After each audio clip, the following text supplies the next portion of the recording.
기도하시겠습니다. 사랑과 은혜가 충만하신 주님 감사합니다. 오늘도 저희들을 사랑하셔서 아름다운 제단에 주님의 성도들을 불러 모으시고 또한 우리를 먹이시고 입히시니 감사합니다. 이 시간 여러 가지 이유로 주님의 말씀을 막는 것들은 예수 그리스도의 이름으로 결박시켜 주옵시고 오직 성령의 능력으로 주님의 말씀만 들릴 수 있도록 도와주옵소서. 내 생각과 내 마음과 내 가치관과 내 경험과 그 어떠한 것들이 더 강하다 할지라도 오늘 주님 말씀 앞에 모든 것이 무릎 조아리게 하시고 주님 앞에 승복하는 귀한 시간 될 수 있도록 역사하시고 도와주옵소서. 오늘도 부족한 종을 사용하여 주옵시고 함께하여 주옵소서. 모든 것 주님께 맡기오며 예수님의 이름으로 감사하며 축복하며 기도하였나이다. 아멘. 할렐루야. 우리 옆에 분 인사 나눕시다. 사랑합니다. 축복합니다. 은혜 받고 돌아갑시다. 사랑합니다. 축복합니다. 할렐루야. 오늘은 로마서 6장 12절에서 18절의 말씀, 로마서 6장 12절에서 18절의 말씀, 행동하지 못한 죄와 싸우라. 행동하지 못하는 죄와 싸우라 라는 제목을 가지고 오늘 성도님들과 함께 큰 은혜를 함께 나누기를 원합니다. 우리는 성전에 오면 사모하고 갈망하는 마음을 가져야 돼요. 그 사모하는 갈망하는 마음은 무엇이냐면 오늘 꼭 주님을 만나고 가야 되겠다. 내가 꼭 주님을 오늘 경험하고 가야 되겠다. 이사야는 하나님 앞에 제사장의 직분과 선지자의 직분과 또 왕족의 직분을 가지고서 우시야 왕이 죽던 해까지 진정한 하나님을 만나지 못했습니다. 그 이유는 이사야에게는 우시야 왕이 하나님보다 더 컸던가 봐요. 그 모든 자기를 지켜준다고 생각하는 또 자기를 보호한다고 생각하는 모든 끈이 놔버리고 주님만을 사모하고 다가갈 때에 이사야 6장에 이사야는 드디어 하나님의 거룩한 인재하심을 맛볼 수 있습니다. 내가 목사이기 때문에 또 내가 권사이기 때문에 내가 장로이기 때문에 또 아니 내 신앙의 경험이 많기 때문에 난 자연히 오늘 하나님을 만나고 갈 수 있어. 하나님이 나와 함께 하실 거야. 물론 맞습니다. 하나님이 여러분과 항상 함께 하시고 항상 여러분을 도우십니다. 중요한 것은 누가 문제예요? 내가 문제입니다. 내가. 하나님은 항상 그 성전에 계셨어요. 이사야가 우시야 왕이 죽던 해에 성전을 처음 들어갔겠습니까? 제사장이고 또 선지자고 사람들을 가르치는 하나님의 리더로서. 그런데 그 전에는 그 영광을 한 번도 맛보지 못했다는 것이 너무나 슬프고 아픈 현실입니다. 그런데 중요한 것은 이 모습이 우리에게도 얼마든지 있을 수 있다는 것을 반드시 기억해야 할 줄로 믿습니다. 은혜라는 것이 모르고 사는 사람들이 너무 많아요. 교회에 와서 감동받고 조금 찡하면 은혜인 줄 알아요. 그렇지 않습니다. 은혜는요 많이 아픈 거예요. 이사야서 6장에 하나님을 만나고 그는 모든 것이 뒤틀려지는 고통을 느낍니다. 내가 다 옳았다고 생각했습니다. 내가 맞았다고 생각했습니다.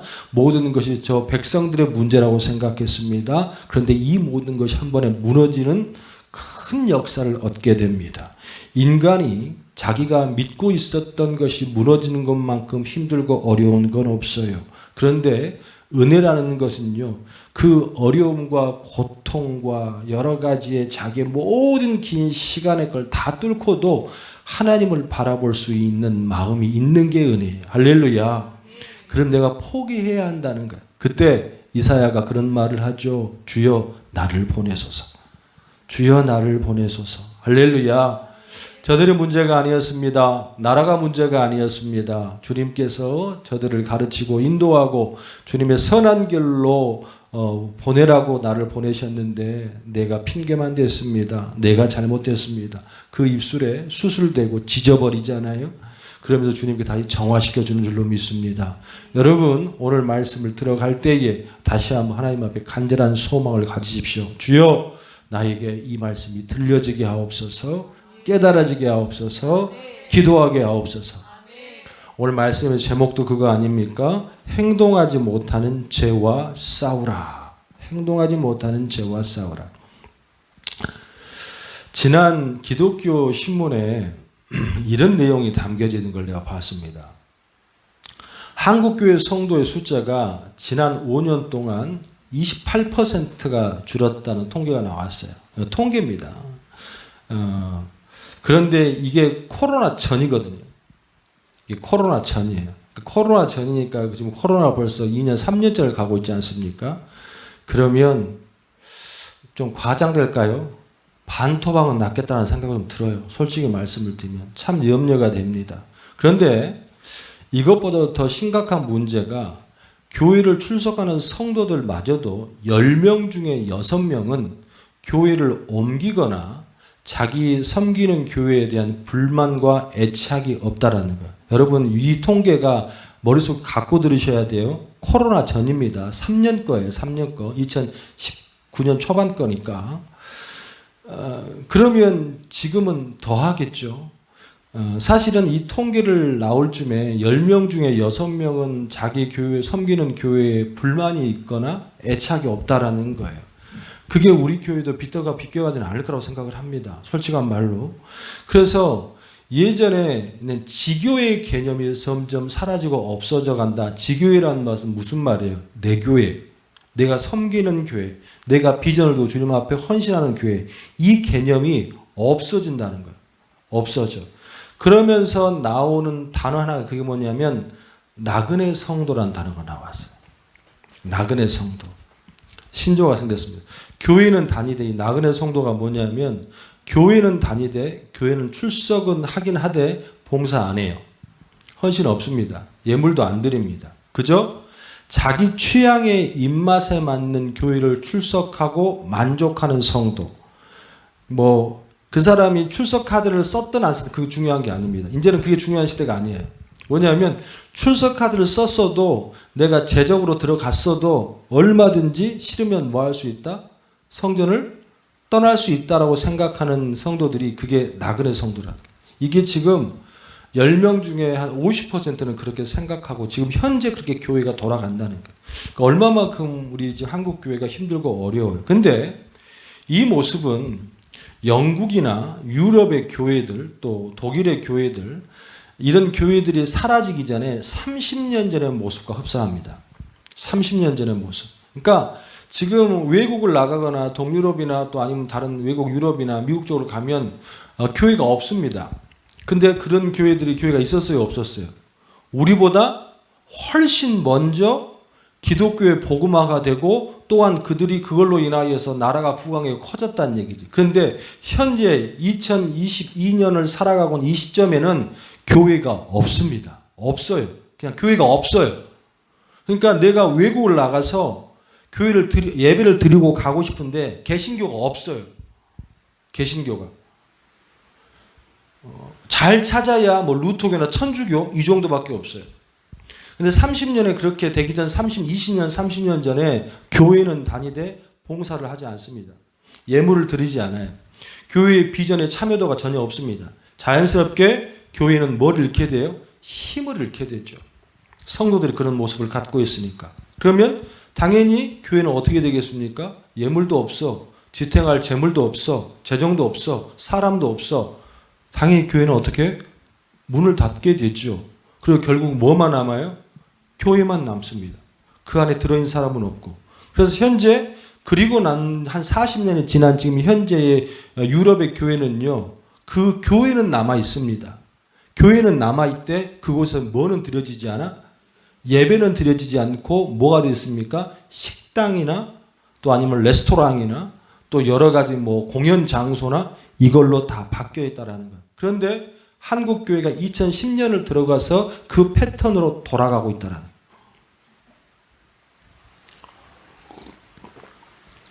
그리고 2019년부터 코로나를 지내고 나서 지금은 28%가 아니라 못해도 교회를 떠난 숫자가 40% 될 거라라는 추정을 하고 있습니다.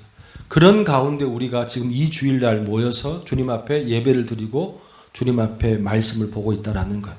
그러면 어떤 마음을 가져야 되겠습니까? 교회가 힘들구나 어렵구나. 아니요. 그런 마음을 드러내 이 말씀을 드리는 게 아니란 얘기예요. 나 아니면 안 되겠구나. 할렐루야. 할렐루야. 이렇게 힘들면 힘들수록 나 아니면 안 되겠구나.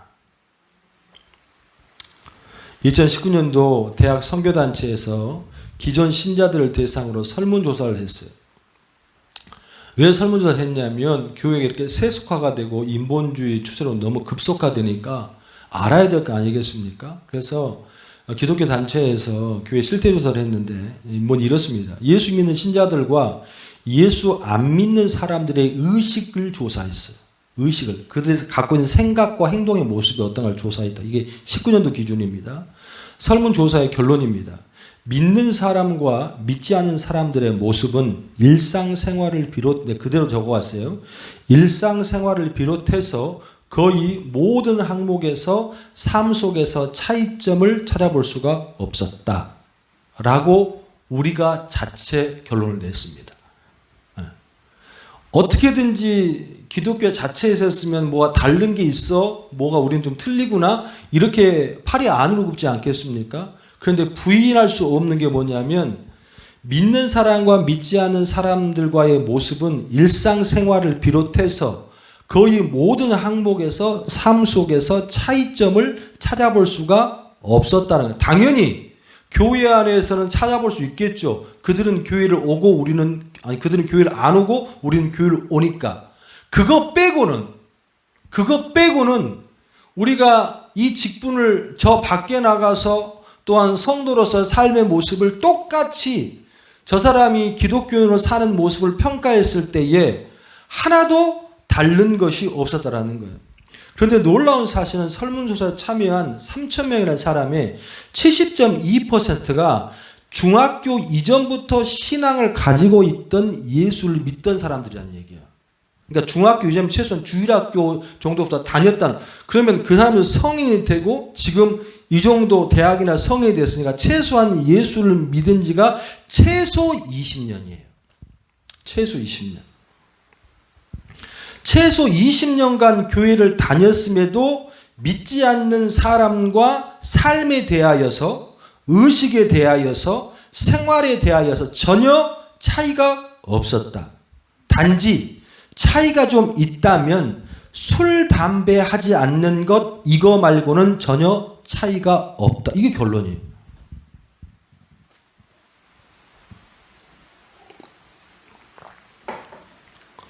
우리 신자들이 술 안 먹는 거, 담배 안 피는 거 밖에 차이가 없다면 이게 뭘 의미할까?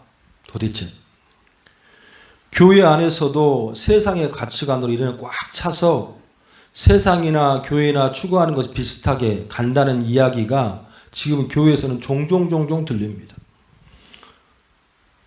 그 교회의 중심을 이끌어가는 몇 사람을 제외하고는 교회에서 이것은 안 해줘, 저것은 안 해줘, 이 사람은 싫어, 저 사람은 싫어, 불평하고 원망하고 10명 중에 우리 교회를 들은 게 아니라 지금 한국에 있는 교회에 10명 중에 6명은 교회를 옮길 생각을 갖고 있거나 자기가 섬기는 교회에서 불만과 애착이 없다는 거예요.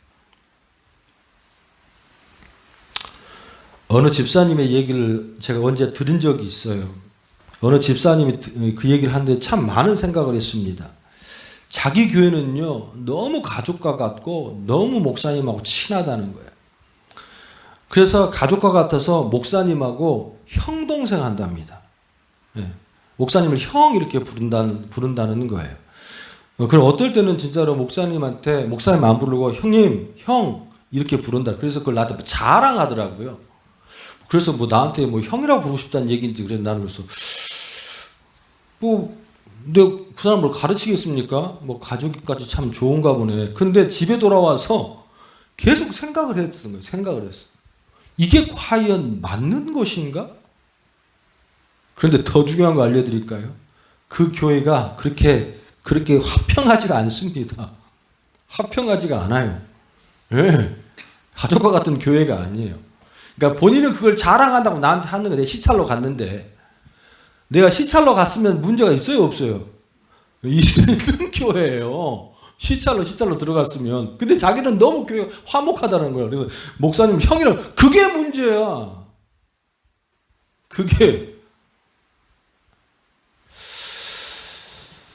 저 교회는 정말로 뿌리부터 다시 쌓지 않으면 안 되겠다라는 생각에 참 마음도 아프고, 목사된 사람으로서 어쩌다가 저 목사님은 저 교회를 저 모양으로 만들었을까라는 생각까지 들면서 참 머리가 복잡했습니다. 이러한 단적인 모습들이 교회 성도 숫자에 주는 문제보다도 더 심각한 교회 안에 세속화된 문제가 훨씬 더 심각한 문제라고 우리는 깨달아야 된다는 거예요. 자, 그러면 우리는 이쯤에서 이런 질문 하나 해볼 수 있어요. 어떻게 하다가 교회가 이렇게 세속화의 물결에 흘러 들어간 것일까? 어떻게 하다가, 그러니까 성도들이 교회에 불만을 갖고는 옮기겠다는 건 뭐냐면 지금 그들의 생각 속에 문제가 있다는 거 없다는 것. 있다라는 거. 뭐 이렇게 볼 수 있잖아요. 어느 한 특정한 교회가 그랬다고 치자고. 어느 한 교회가 나빠가지고 성도들. 그런데 한국 교회 전체적으로 모든 성도들이 그런 마음을 갖고 있다니까? 그럼 그거면 한국 전체 교회 성도들의 문제예요, 이거는. 그러면 그 전체 교회 성도의 문제가 뭐예요?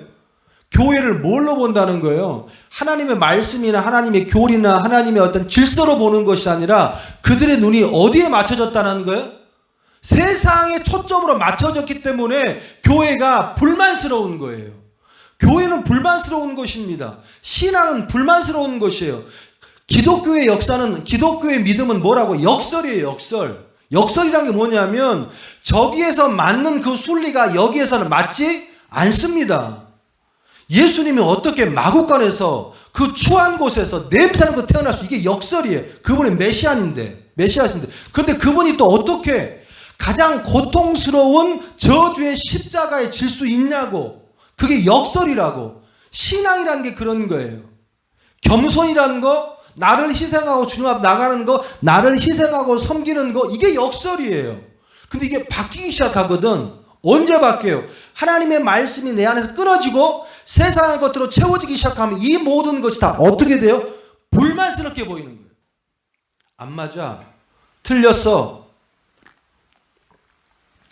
그런데 중요한 게 뭐냐면 지금 그런 신앙의 믿음을 갖고 있는 성도가 한국 교회 안에 너무나도 뭐 많다는 것? 많다는 게 문제라는 거예요. 여러분은 거기에서 벗어날 수 있어요? 여러분이 교회에 대해 불만스러운 게 뭐 때문에 그렇습니까? 여러분이 성도들한테 불만스러운 게 무엇 때문에 그렇습니까? 정말 저 사람의 문제입니까? 아니면 내 신앙의 문제인지 돌아와야 할 줄로 믿습니다. 할렐루야. 그래서 이런 질문을 해보는 거예요. 어떻게 하다가 교회 안에 이렇게 세속한 물결이 흘러들어오게 됐나? 또 어떻게 하다 예수 믿는 사람들이 세상 사람들과 전혀 다를 게 없는 세속화의 모습에 변하게 되었나? 그것을 당연하게도 생각하고 되었나? 그 질문에 답을 주는 게 오늘 본문의 말씀이야. 뭐 말인지 아시겠죠? 자, 오늘 본문의 12절 말씀 같이 한번 볼까요? 12절. 로마서 6장 12절. 시작. 그러므로. 자, 그러므로라는 단어가 나왔다는 것은 앞의 말씀과 연관이 있다 없다? 있다라는 거예요. 그러면 제가 오늘 6장 1절부터 11절 말씀은 시간 관계상 읽지는 않고 해석은 안 했지만 반드시 집에서 묵상하고 말씀을 볼 때는 6장 1절부터 봐야 된다, 안 봐야 된다? 봐야 된다는 거예요. 그러니까 6장 1절부터 11절의 말씀을 근거로 하고 그러므로 이제 답을 주는 거거든. 그러므로 시작. 너희는 죄가 너의 죽는 몸을 지배하지 못하게 하여 몸의 사욕에 순종하지 말고. 오늘 12절 말씀이 어떻게 시작? 그러므로 너희는, 아까 말씀드렸지만 이 말씀은 앞에 나온 6장의 1절부터 11절 말씀을 전제로 주는 말씀이거든. 자, 그러면 시간이 없으니까 로마서 6장 1절부터 11절의 말씀 어떤 내용이 있냐면 요약하면 간단합니다. 십자가에서 구원받은 그리스도인들은 이제 죄에 관하여 새로운 구멸을 맞이했다는 게 무슨 말이냐면 이제까지는 죄에 관하여서 우리는 어떻게 원죄로 말미암아 뭐 할 수밖에 없는 존재였다? 죽을 수밖에 없는 존재였다는 거야. 근데 이제는 그 새로운 구멸을 맞이했어. 그 원죄가 어떻게 됐다고?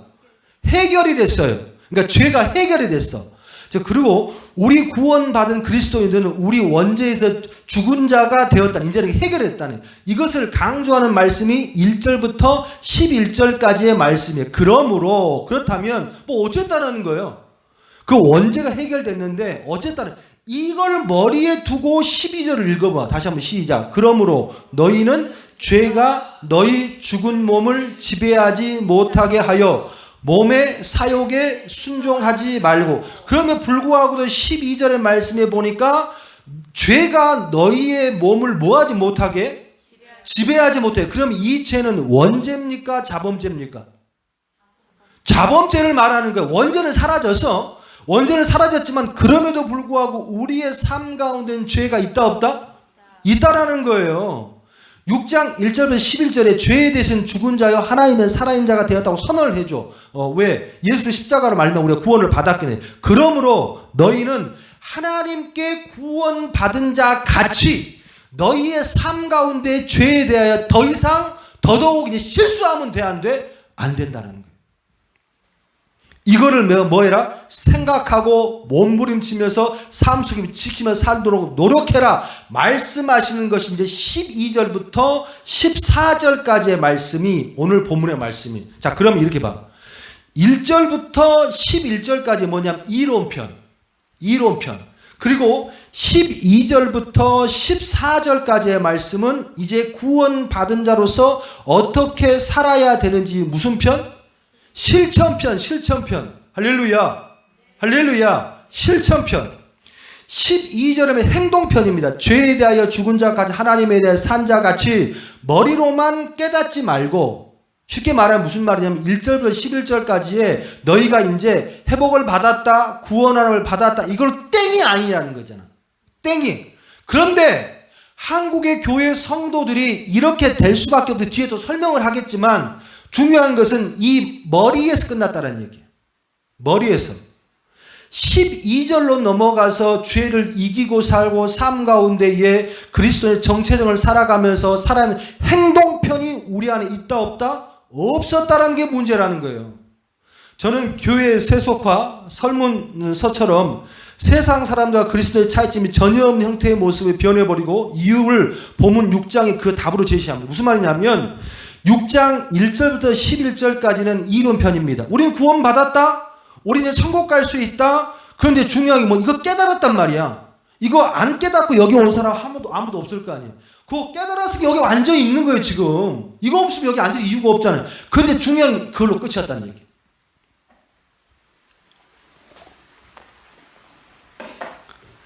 우리는 11절로 끝나는 것이 아니라 우리 신앙에는 12절부터 새로운 국면이 시작돼요. 할렐루야.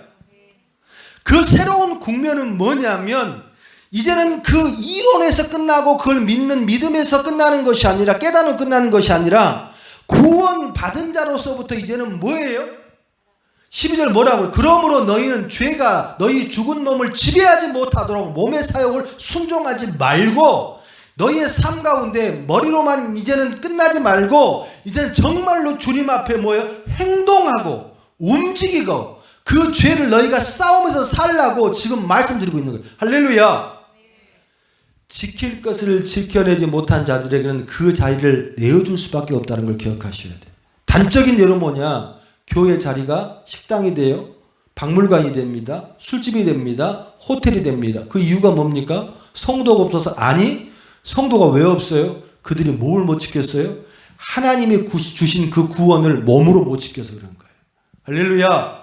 할렐루야. 다시 말해서 말씀을 듣기만 하고 행동하지 않는 신앙은, 말씀을 깨닫기만 하고 살아내지 않는 신앙은 이것이 우리 신앙 가운데 아무런 도움이 안 된다는 거예요. 야고보서 2장 14절. 야고보서 한번 찾아봅시다. 야고보서 2장 14절.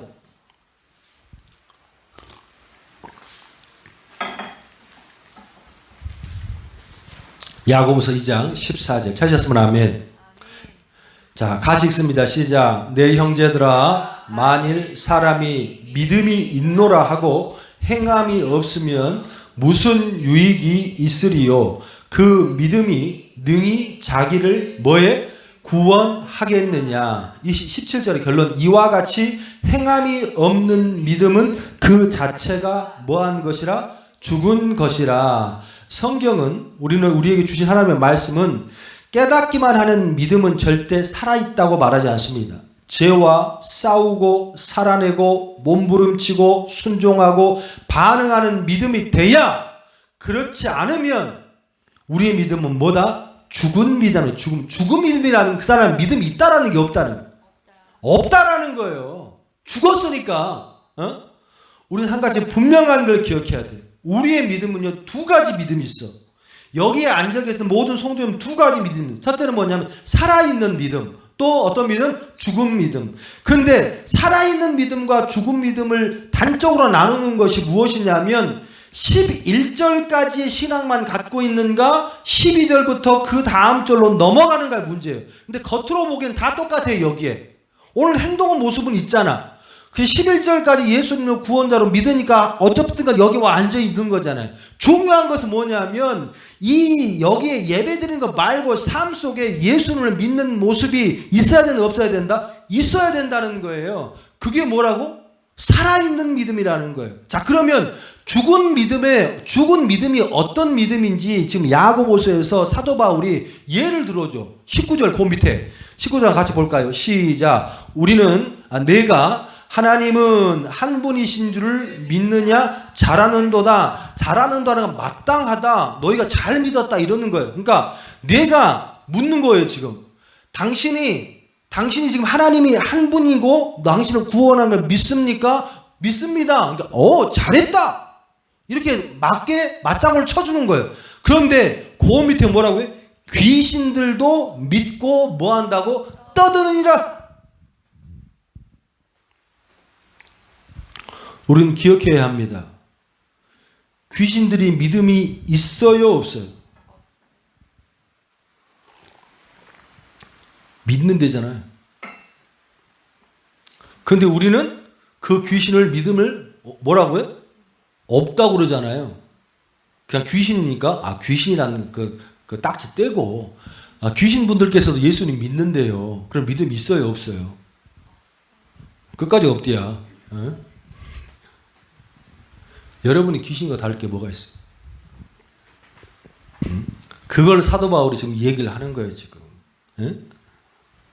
그저 믿습니다 라고만 하는 것이, 그거는 귀신도 해. 귀신도 하나님을 적대편에 서가지고 하나님을 방해하고 하나님을 믿는 자를 죽이려고 하는 그 귀신들도 한다고. 그러면서 귀신 같은 믿음, 행동이 없는 믿음, 1절에서 11절에 머무는 그 믿음을 이렇게 정의하잖아요. 19절 계속 읽어봐요. 시작. 아하, 허탄한 사람아, 행함이 없는 믿음이 헛것인 줄을 알고자 하느냐. 허탄한 사람아, 케노스 아델포이 그랬어요. 이게 뭐냐면 텅 빈 상자, 텅 빈. 그러니까 텅 비어있는 사람 같구나. 아델포이가 사람이니까 케노스 아델포이니까 비어있는 사람이란 뜻이에요. 또 헛것인 줄 아르고스, 수레가 멈춰있으면 됩니까? 수레는 움직여야 될 거 아니에요. 그러니까 뭐냐면 아무 짝에도 쓸모가 없다라는 거예요. 상자에 뭐가 있어야 되는 거 아니에요? 상자 안에는. 그래야 그 상자 안에 뭐가 있을 기대하고 보는 거 아니겠습니까? 그리고 수레는 뭐 하라고 있는 거예요? 무거운 짐을 싣고 이동하려고 있는 거 아니에요? 그런데 중요한 게 뭐냐면 그 수레가 안 움직여. 멈춰있는 수레, 아르고스라는데 멈춰있는 수레라는 뜻이에요. 멈춰있는 수레. 그러면 제 역할을 합니까? 못 합니까? 못하라는 거지. 사도 바울이 성경에 우리가 주는 말씀은 뭐냐면, 너 뭐하냐 도대체? 나름대로는 열심히 교회 나와서 예수 믿는다고 앉아있고, 그런데 그게 뭐냐? 너희들 생각하기에는. 야, 그런 모습은 누구도 있어. 귀신도 있어. 그런 모습이 사도 바울이 뭐냐면, 야, 비어있는 상자야. 야, 수레가 안 움직이고 있으면 그게 수레 역할을 하는 거냐? 근데 여기에 앉아있는 이 말씀을 듣고 있는 유대인을 비롯한 신앙인들, 또 우리는 나는 믿음이 있다고 생각해, 없다고 생각해? 있다고 생각한다는 건 있다고. 지금. 그러니까 죄지. 오늘 말씀의 제목이 뭡니까? 행하지 행하지 뭐라고? 행하지 못하는 죄와 뭐하라? 싸우라.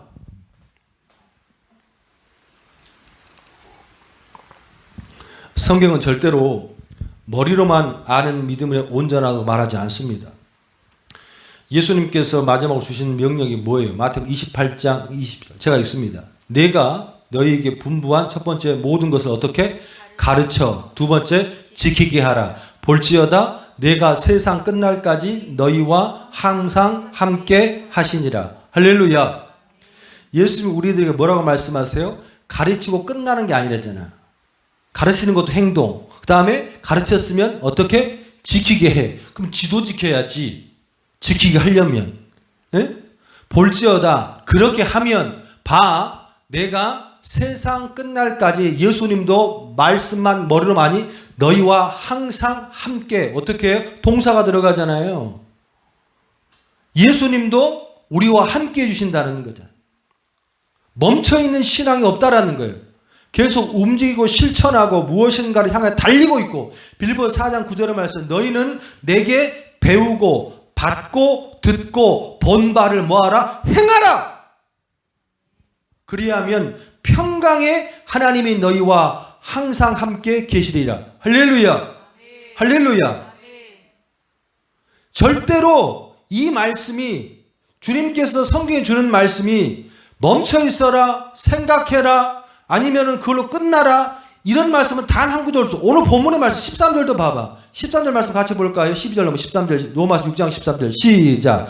또한 너희 지체를 불의의 무기로 죄에 내어주지 말고. 잘 들어야 돼요. 지금 이 말씀을 듣고 있는 사람들은 유대인이요 또한 그리스도인이요 또한 디아스포라에 다 예수님을 믿는 사람들 아니겠습니까? 그런데 아주 충격적인 말을 하잖아요. 무슨 말을 하냐면 너희의 지체를 불의의 무기로 뭐해?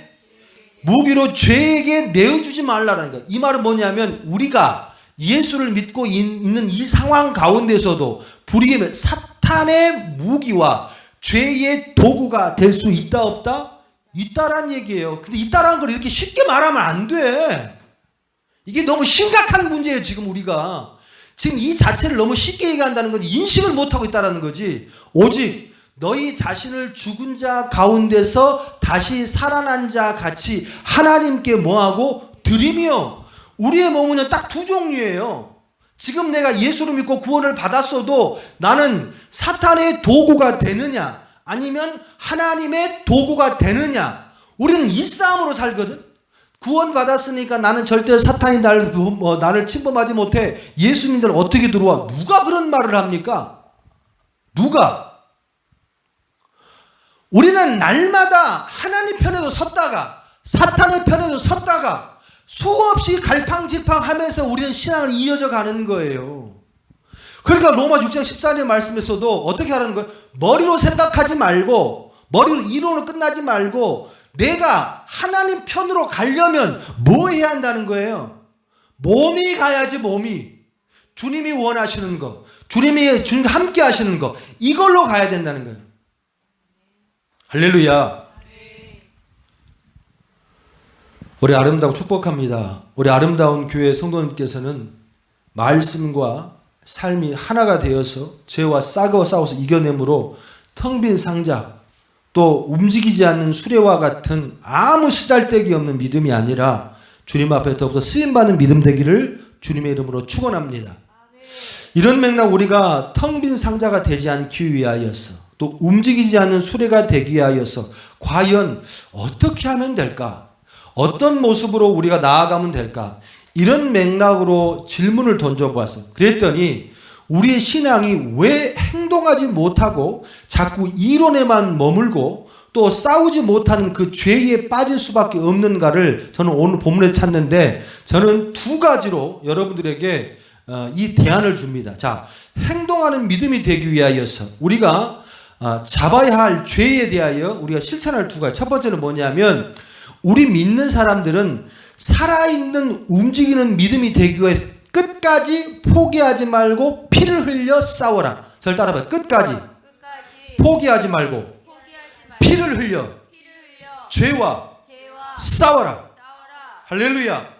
6장 12절 13절 같이 한번 읽어봅시다. 시작. 그러므로 너희는 죄가 너희 죽을 몸을 지배하지 못하게 하여 몸의 사욕에 순종하지 말고 13절 또한 너희 지체를 불의의 무기로 죄에게 내주지 말고 오직 너희 자신을 죽은 자 가운데서 다시 살아난 자 같이 하나님께 뭐하며 드리며 너희 지체를 의의 무기로 하나님께 드리라. 지금 본문의 말씀에 우리가 반응하지 못하도록 주님께 순종하지 못하도록 우리를 철저하게 가로막는 존재가 3번이나 등장해. 첫 번째는 죄가 너희 몸을 지배하지 못하게 하고, 두 번째 몸의 사욕에 순종하지 말게 하고 죄에 내어주지 말고. 그럼 이 말은 뭐냐면 우리가 이런 모습이 있다는 게 없다는 거예요.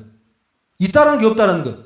있다라는 거잖아요. 지금 제2의 몸에 지배하는 상태가 되는 사람이 있고 또 몸의 사욕대로 사는 사람, 그러니까 하나님이 원하는 사욕이 아니라 내가 좋아하는 사욕, 내가 먹고 싶은 거, 내가 쓰고 싶은 거, 내가 하고 싶은 거 사욕대로 사는 사람이 있다 없다? 있다라는 거예요. 근데 이것이 다 뭐에 소속돼?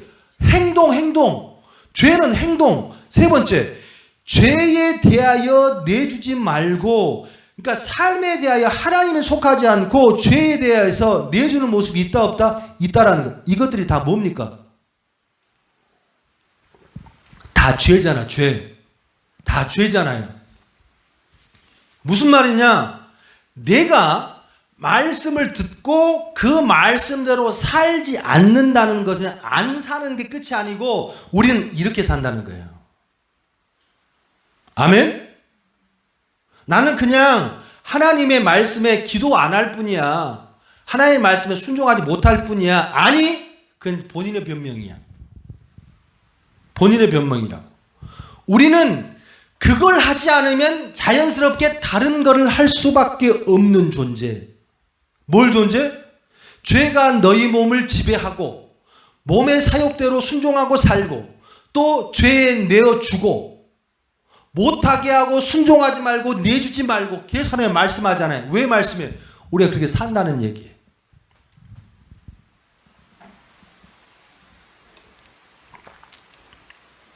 기억하셔야 합니다. 아무리 이론으로 성경 공부 많이 하고 설교 많이 들어도 삶 가운데에 내가 지금 뭔 죄를 지고 있는지 몰라. 그러면요 이미 죄 짓고 있는 거예요. 그러면 어떻게 보? 나 죄를 짓고 있는지 모르잖아. 그렇잖아요. 그럼 이렇게 보시면 돼. 그러면 하나님 편에서 하나님에 가까워지려고 할 노력하는 모습이 있는가 없는가를 봐봐. 여러분들이. 없으면 죄 짓고 있는 거예요. 네. 기도 안 합니다. 예물생활 못해요. 11조 못해요. 감사한 거 못합니다. 말씀 일주일 내내 단 한 장도 펴지를 못해요. 또한 다른 사람들을 뭐 중보하고 기도하고 헌신하고 못해 아무 적 없어요. 그럼 그냥 안 했어. 나는 그걸 죄라고 느껴 못 느껴? 느껴 못 느껴? 그게 죄야. 나는 이미 그렇게 살고 있어. 어떻게 살고 있어? 죄가 너희 몸을 지배하고 살고 있어. 몸의 사욕, 자기가 좋아하는 대로 살고 있어.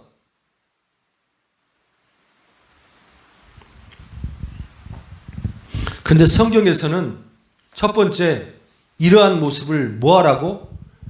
깨달아라. 깨달아라. 두 번째는 이것들과 이제는 뭐 해야 돼? 싸우란 얘기예요. 나는 왜 하나님이 원하시는 삶으로 살지를 못하지? 나는 일주일 내 예배가 끝나고 예배 시간에도 기도를 못해. 예배 시간에도. 남들은 통성기도하고 남들은 주님 앞에 더욱더 간절하게 기도하는데 그걸 못해. 왜 못해? 왜 못해? 안 해봤으니까 못해. 안 해봤으니까 못해. 그럼 도대체 뭘 하는 거예요? 믿는 자로서. 그러면 우리 이런 질문, 그 사람이 말을 못해? 생각이 없어요? 아니, 몸이 안 돌아가요. 그렇게. 몸이 안 돌아가. 나는 왜 순종을 못할까? 행동하지 못할까? 삶 속에 내가 행동하지 못하는 것이 죄라는 것을 모르기 때문에 그래요. 우린 이 말씀 처음 들었어요? 야고보서 말씀? 행동하지 않으면 죽음 믿음이라. 이건 교회 좀만 다 알아. 예. 그 죄라는 것도 알고 내 믿음이 그러면 그 말씀을 좀 더 깊이 들면 나는 귀신하고 똑같은 존재구나. 귀신하면 뭐 난리를 치면서 내가 귀신하고 똑같은 존재의 이식을 갖고 있다는데 가만히 있잖아. 아무렇지도 않고. 성경은 뭐라고 그래요? 베드로전서 5장 8절 찾아봅니다. 신학성경 베드로전서 5장 8절. 베드로전서 5장 8절.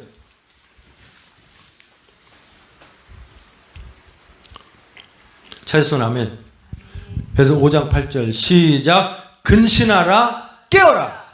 아주 단순하게 근신하라 깨어라. 이 말은 뭐냐면 창문을 열고 바라보라 이런 뜻이야. 에? 커튼 쳐놓고 다 가리워서 밖을 못 보지 말고 이제 뭐냐 밖을 좀 봐봐. 밖을. 지금 나는 지금 아직도 밤이라고 생각하고 예를 들면 밤이라고 생각하고 지금 자려고 그러는데 창문 열어봐. 창문. 지금 뭐가 됐어? 아침이 됐잖아. 똑같은 거거든. 뭐냐면 야 너희를 지도로 보란 얘기야. 지금 너희가 본인 스스로가 뭐하고 제대로 본인을 뭐하고 있어? 못 보고 있다는 얘기잖아요. 근신하라 깨어라. 창문 열었더니 나를 봤더니 어떻게? 내 안에 내 옆에 너희 대적 마귀가 우는 사자같이 두루 다니며 삼킬 자를 찾나니 그걸 내가 몸에 담고 살고 있다고 지금. 근데 이빨 드러내면서 머리 풀고 그렇게 사단이 옵니까? 아니라는 얘기잖아. 아니란 얘기예요. 지금 여러분들의 사단을 다 속았다는 얘기잖아요. 행동하지 못하는 것이 죄라고 난 단 한 번 생각해 본 적이 없다. 성경은 수없이 얘기했음에도 불구하고도 행동하지 못하는 것이 죄라고 생각하지 못하고 살았다는 게 뭐냐면 그 사탄이 여러분에게 그렇게 해석해 줬다는 거예요. 그러면 히브리서 12장 4절의 말씀에 우리 보고 어떻게 알아요? 너희가 죄와 싸우되 아직 피 흘리기까지 대항하지 아니하고. 그러니까 이 말 달리하냐면 너희가 싸우긴 싸우는데 아직 피 흘리기까지 대항하지 않구나. 어떻게 대충 이렇게. 그런데 성경이 뭐냐면 그거와 사생결단을 내고 싸우라. 피를 흘리고 싸우라.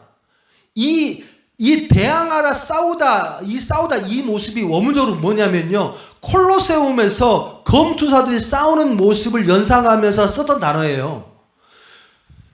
지금 그 당시에 콜로세움에서의 검투사들은 요즘에 뭐 K1도 있고 뭐 이렇게 무슨 격투기가 많잖아요. 근데 그러면 어떻게 3분하고 쉬잖아. 3분하고 쉬고 3분하고 쉬고 영적인 싸움에는 판정승이 없어.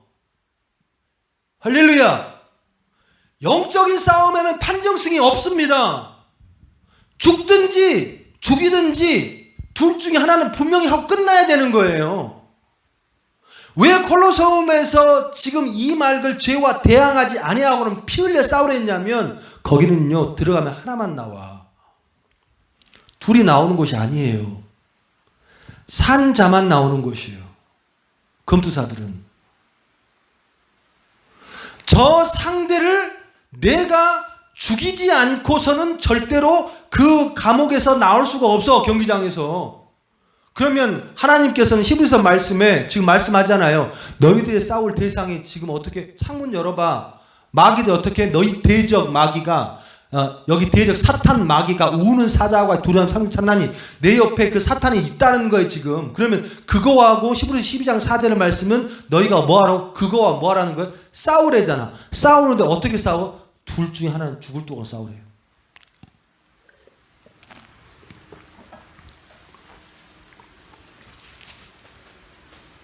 안 그러면 내가 죽어요. 간혹가다 이런 말 하시는 분 계시잖아요. 나의 죄와 싸워라. 나 노력해 봤어. 힘써 봤어. 안 되는 걸 어떻게. 이런 식으로 죄의 싸움을 말하지 않습니다. 여러분의 삶 가운데에 하나님께서 여러분들에게 은혜로 말씀을 주셔서 술, 담배, 남을 비방하는 거, 의심하는 죄, 걱정하는 죄, 내 판단하는 죄, 또 정죄하는 죄, 또 또 물질의 죄, 뭐 수없이 많잖아요. 음란의 죄, 또한 욕심의 죄 많잖아요. 이거를 어느 성까지 수용해 이런 말을 한 적이 없다고 주님께서. 응? 게으른 죄 없다고. 그러면 어떻게 하라고요? 6.25 전쟁에서 낙동강 전투에서 여기 뚫리면 죽어 라는 그 사생 결단의 마음을 가지고 뭐 하라는 거예요? 싸우라는 얘기예요. 싸우라. 그런데 자꾸만 내 머릿속에 내 마음속에 사탄은 대충 해. 그 정도면 됐어. 많이 변했잖아. 신앙 초장에 보면 이 정도는 많이 성장한 거야. 그러면 또 그 사람 대화를 하죠. 내가 그렇지. 내가 많이 성장했지. 지 죽을 줄은 모르고. 응? 그런 거 없어. 그런 거 없습니다. 오늘 본문을 묵상하면서 두 사람이 좀 연상이 됐어요. 한 사람은 사도 바울이고 또 한 사람은 삼손입니다. 4세대 마지막 사사 삼손. 근데 이 두 사람의 공통점과 차이점 하나인 걸 발견했어. 공통점은 뭐냐면 둘 다 하나님으로부터 엄청난 사명을 부여받은 아주 귀한 사역자라는 거죠. 그렇죠? 차이점은 뭐냐면 바울은 끝까지 주님의 사명을 잘 감당하고 그리고 죽었습니다. 죽은 거 똑같이 죽었어. 삼손도 죽고 또 바울도 죽고. 근데 삼손은 이 모든 것을 다 갖추고 있었어. 그러니까 삼손은 하나님 앞에 바울보다 더 많은 은혜를 다 갖추고 있었어. 그럼에도 불구하고 사명을 부끄럽게 마무리했지. 부끄럽게. 응? 그렇다면 이 두 사명자가 어떻게 해서 이 공통점의 은혜를 받으면서도 이 두 사람이 차이가 났을까? 디모데후서 4장 6절에 7절의 말씀을 보니까 사도 바울의 고백이 나와요. 전제와 같이 내가 벌써 부어지고 나의 떠날 시간이 가까웠다. 나는 선한 싸움을 싸우고 나의 달려갈 길을 마치고 믿음을 지켰으니 지금 뭐라고 그럽니까? 죽는 그 순간까지 나는 뭐 했대? 선한 싸움을 싸우고 지금도 뭐 하고 있고 싸우고 뭐 하고 있고 또 싸우고. 그래서 뭘 지켰다고? 믿음을 지켰다고. 그 믿음을 지켰다는 게 뭔지 아십니까? 하나님이 원하시는 행동을 하고 사는 게 믿음을 지키는 거예요.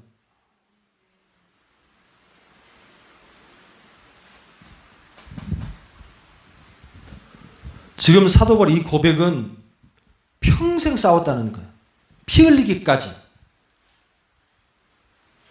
삶 속에 죄와 삶 속에 어려움과 또한 내가 하고 싶은 것과 내가 먹고 싶은 것과 또한 내 판단과 내 고집과 내 눈과 내 생각과 어땠다고?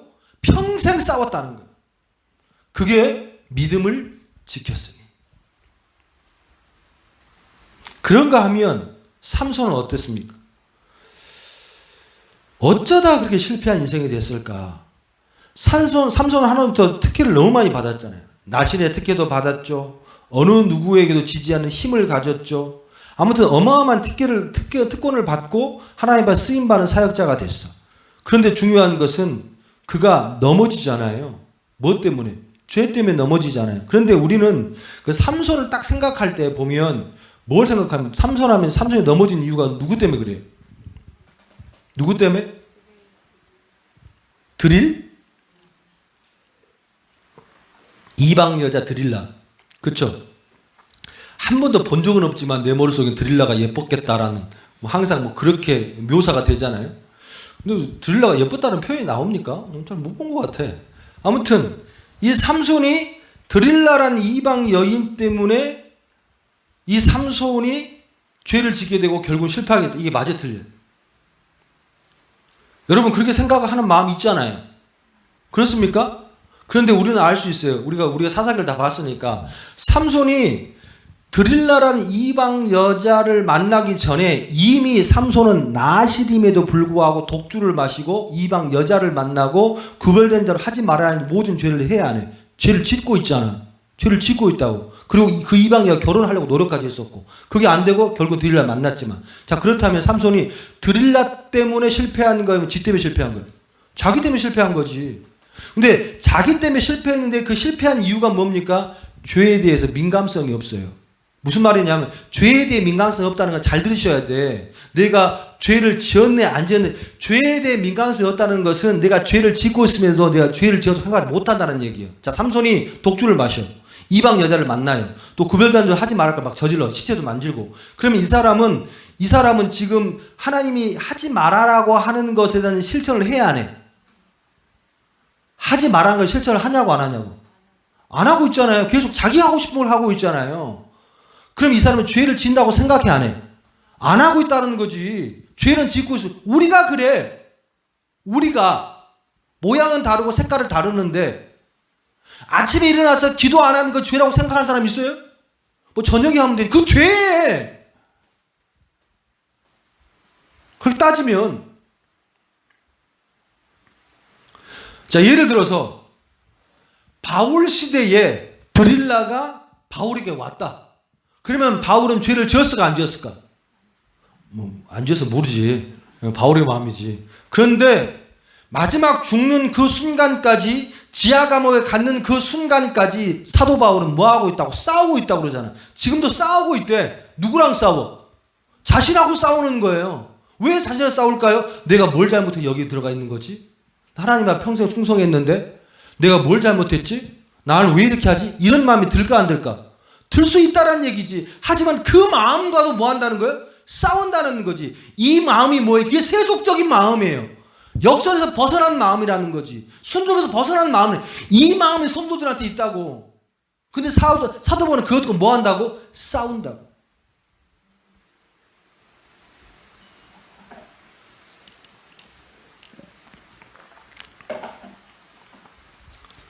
그 신앙이 얼마만큼 주님 앞에 더욱더 가까이 가고 못 가고는 얼마만큼 교회에 오래 앉아 있느냐 이 문제가 아닙니다. 이 문제가 아니에요. 그럼 어떤 문제냐? 머릿속에 있는 것을 10개 중에 하나라도 하는가 못하는가가 문제예요. 할렐루야. 할렐루야. 여러분은 과연 이번 한 주간 동안 여기까지 오시는 한 주간 동안 과연 하나님이 원하시는 거 얼마나 했습니까? 어쩌면 여러분의 머릿속에 하나님 원하시는 것이 나 기도하고 말씀 좀 보고 또 아니면 무슨 중보 기도하고 이런 거 좀 하면 설교 듣고 읽으면 다 끝이.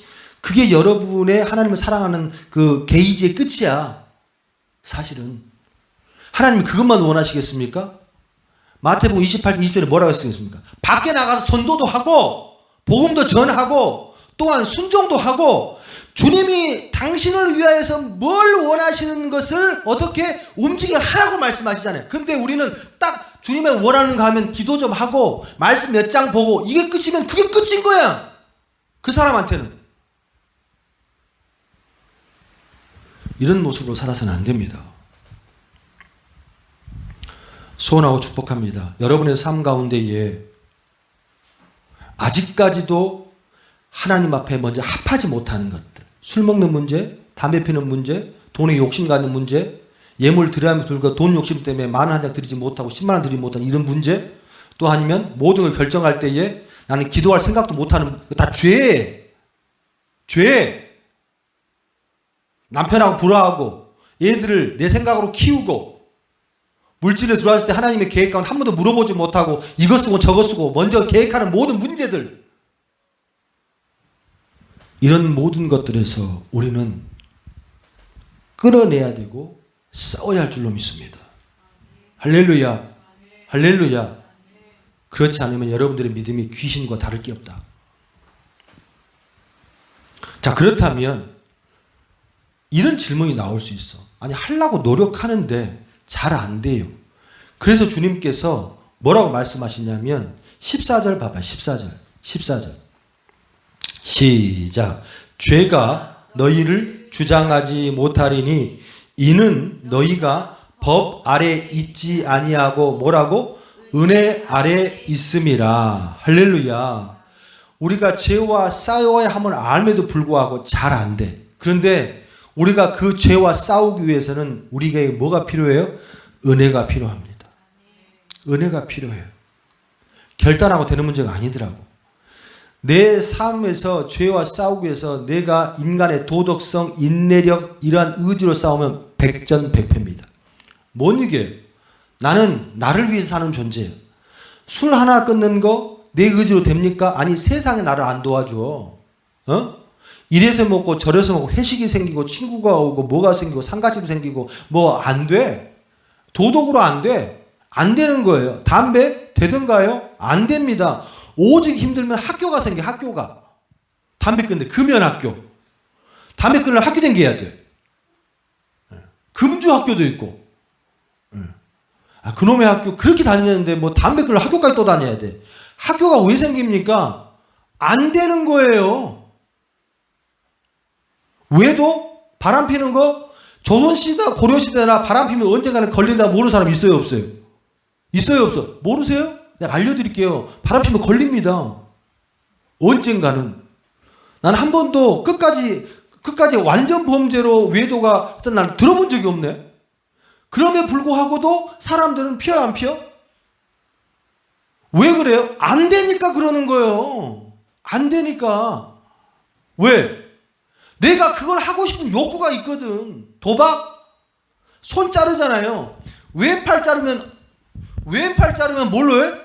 오른팔로 해. 두 팔 자르면 뭘로 해? 발로 해. 왜 그래요? 안 되니까 그래. 안 되니까. 험담하고 낱말하게 좋아하는 사람, 어떤 집사람 이러면 안 되면서 안 된다고 하면서 마음을 다 잡고 기도하잖아요. 이제 본인이 깨달을 정도가 됐어. 근데 중요한 뭐냐면 어느 순간 내가 그 자리에 가서 앉아 있어. 그리고 열심히 씹어 드시고 계셔. 왜 그래요? 의지하고 결단했다고 내가. 그런데 그게 돼야 안 돼? 안 된다고. 의심하고 도둑질하고 도벽 있고 안 됩니다. 우리에게 뭐가 필요해요? 저가 너희를 주장하지 못하리니 죄가 너희를 주장하지 못하리니 이는 너희가 뭐 있어? 법 아래 있지 아니하고 뭐 아래 있어요? 은혜 안에 있음이라. 할렐루야. 그럼 이 은혜가 뭐냐면 하나님이 나를 구원해 주셨다는 참 은혜. 할렐루야. 할렐루야. 정말 저분이 내 주인이라고 생각한 참 은혜. 그 가운데에 그 감격의 은혜. 그렇기 때문에 예배당에 들어올 때 정말로 모든 사생 결단하고 들어올 때부터 뭐 해야 돼? 뭐 해야 돼? 싸워야 된다고. 싸워야 돼. 아버지 오늘 내가 졸지 않게 하여 주옵소서. 딴 생각 들지 않게 하여 주옵소서. 아버지 걱정하지 않게 하여 주옵소서. 나를 붙잡아 주옵소서. 싸워야 된다고. 왜? 이 순간 이 모습 지금 예배드리는 이 모습 가운데서 뭐예요? 내가 안 싸우면 나를 놔버린다는 거예요. 그럼 말씀이 안 들려. 그러면 여러분은 이 말씀을 분명히 받았음에도 불구하고 어떻게 합니까? 2주부터 내일 월요일부터 어떻게 해요? 못 싸운다는 거예요.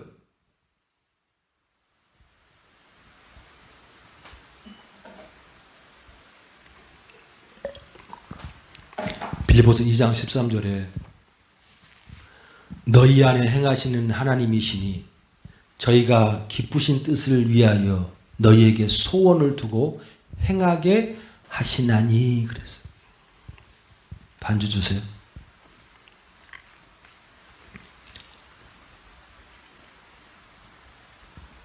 우리의 인생은 딱 두 종류가 됩니다. 자, 그 다음 15절부터 한번 읽어볼까요? 자, 이 말씀 읽고 마무리합시다. 시작. 그런즉 어찌하리요? 자, 그런즉 어찌하리요? 너희 이제 판단해봐라. 응? 그런즉 어찌하리요? 어떻게 하면 좋겠냐? 인생은요, 의의 종과 또한 불의의 종이 돼요. 이 말은 안 믿는 사람과 믿는 사람이 아니고 여기 있는 사람에게 주는 거예요. 자, 다시 15절 시작. 그런즉 어찌하리요? 우리가 법 아래 있지 아니하고 은혜 아래 있으니 죄를 지으리요? 그럴 수 없느냐. 이 말이 더 무서워. 그러지 못해라는 것보다 그럴 수 없는, 그거는 상상도 할 수 없는 일이야.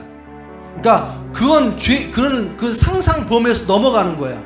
우리는 이미 구원받은 자니까 이제는 더 이상 너희의 마음대로, 너희의 생각대로, 너희 뜻대로 먹을 거 다 먹고 잘 거 다 자고 쓸 거 다 쓰고 쓸 거 네 입을 거 다 입어 살 수 있는 존재가 아니야. 그럴 수가 없어. 그 다음 16절 시작. 너희 자신을 종으로 내어주어 누구에게 순종하든지 그 순종함을 받는 자의 종이 되는 줄을 너희가 알지 못하느냐. 혹은 죄의 종으로 사망에 이르고 혹은 순종의 종으로 의에 이르니라. 잘 들으세요. 성경은요, 예수 믿고 구원 받았으니까 천국 가면 이런 말 절대 한 적이 없습니다. 오늘 뭐 10쪽에 뭐라고 말씀합니까? 너희는 인생과 예수를 믿고 구원을 받았어도 너희는 주인이 아니고 종으로 살아. 우리는 뭐라고요? 종으로 산다고. 누구의 종? 하나님의 종과 사탄의 종. 그런데 정확하게 나눠지잖아요. 순종의 종은 천국이 예비되어 있어. 하지만 뭐의 종? 뭐의 죄의 종, 사단의 종은 그 끝이 뭐라고? 사망, 지옥이란다.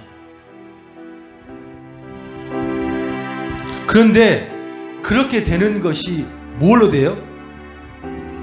행하는가 행하지 않는가.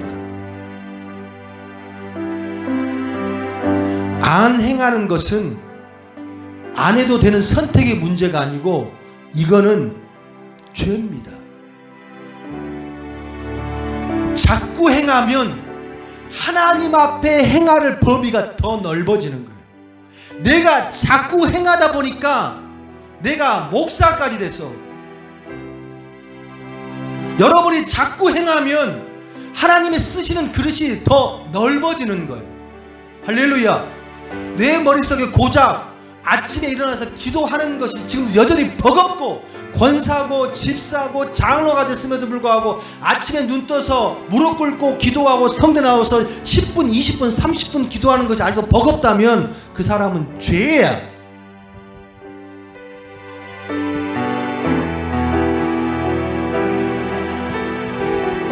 (17절) 마무리 시작. 하나님께 같이 시작. 하나님께 감사하리로다. 너희가 본래 죄의 종이더니 너희에게 전하여 준 바 교훈의 본의 마음으로 순종하여 죄로부터 어떻게 되어? 해방되어 의의 종이 되었느니라. 아멘. 할렐루야. 할렐루야. 저를 따라서 합시다. 행하지 않는 것은 선택이 아니고 죄입니다. 여러분의 삶 가운데에 첫 번째, 죄로 낙인 찍혀져 있는 행동의 모습을 아직 끊지 못한다는 것은 그건요, 아직 믿음이 약해서 끊지 못한다. 다 내년에 끊으면 되지. 아니, 주님 앞에 절대 올바른 사람이 아니고 주님 서 있는 사람도 아닙니다. 죄인입니다. 죄인이에요. 술 먹으면 죄인입니다. 담배 먹으면 죄인이에요. 예물 들지 못하고 걱정하면 죄인입니다. 기도 못하는 죄인이에요. 하지만 주님께 말씀하시잖아요. 너희는 할 수 있어. 왜? 은혜 아래 있으니까. 믿으시면 아멘. 여러분의 마음속에 큰 거를 계획 주지 마십시오.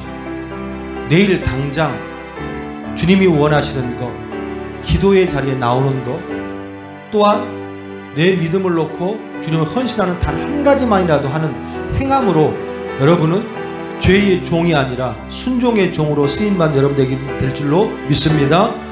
그런 한 주 되시기를 주님의 이름으로 축원합니다.